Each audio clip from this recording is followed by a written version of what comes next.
Hello everyone. In this video, I'm going to discuss about my personal thoughts on the movie Obsession.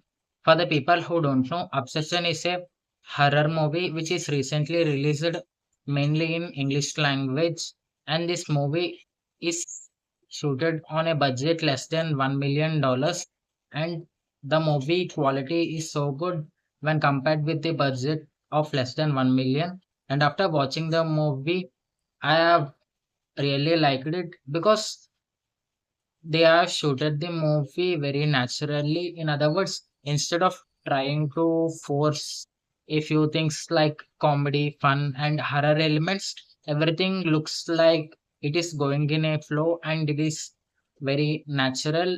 In other words, no things are looking like they are not in a certain place, but everything is looking like they are in certain harmony. One scene comes after the another scene, and one thing is relevant to another thing. And after watching the movie in the theaters, my personal experience is that the film is scary, and there are those few moments which really took me off guard, and they are really interesting, and those scary moments are well written. After watching the movie, the lessons I have learned from the movie is that while we are wishing for some things in our life, we should really consider what we are wishing for, because sometimes, or in most of the cases, those wishes will directly reflect in our lives. And if those wishes are coming true in our life, then we need to face the consequences of our wishes.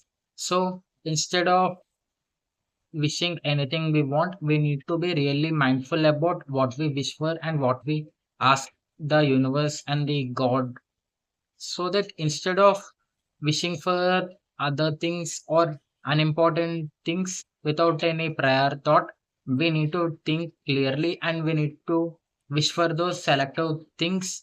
And there is a theory known as the red car theory.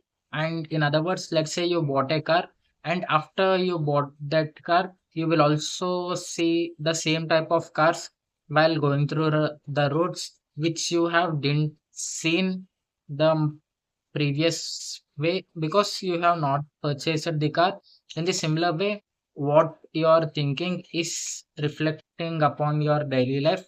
So your thoughts are, in other words, creating your reality. In the similar way, as the hero of the story, in other words, let's say the antagonist of this story has wished something and that wish has come true. So in the similar way, in our daily life, we need to be really careful about what we wish for and what we want. This movie is for the people who want to watch horror movies and movies where we will have some kind of tension about what happens next. And this movie is not for the people who are not comfortable watching horror kind of stuff, and the stuff where there is a lot of tension and sudden moments where we get frightened. In that case, you should skip this movie, because there are a few instances where things happen suddenly, and that instances will scare us. That's all for this video, everyone. See you next time. Thank you.